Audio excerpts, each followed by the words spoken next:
We have finished our 3 poems from the Exeter book that we're going to be taking a look at, and all of them were connected to the theme of exile.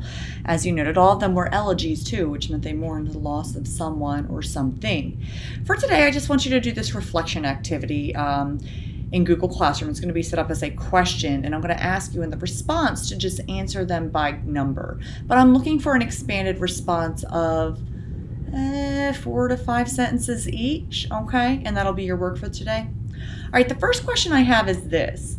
How does the speaker of the Wife's Lament, which you read yesterday, compare to the speakers of the Seafarer and the Wanderer? And so for this particular item, I'm telling you kind of like what aspects I want you to reflect on. What is their condition? What situation are they in? What is their mood? And what is their attitude toward what it is that they have lost or have been missing? The Wife's Lament, she's lamenting, obviously, the loss of her spouse of sorts, that bond with him.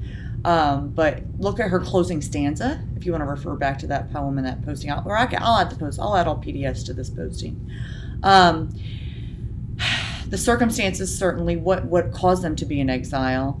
What do they have in terms of mood of the poem? Is it, the Seafarer, the Wife's Lament, and the Wanderer all have pretty dismal moods, right? You just want to elaborate. You want to show me that you kind of can talk about these poems with some knowledge. What do they have in common, and what's different about them? Don't write a full essay for me. Just touch upon those things, again, in 4 to 5 sentences with some specific details.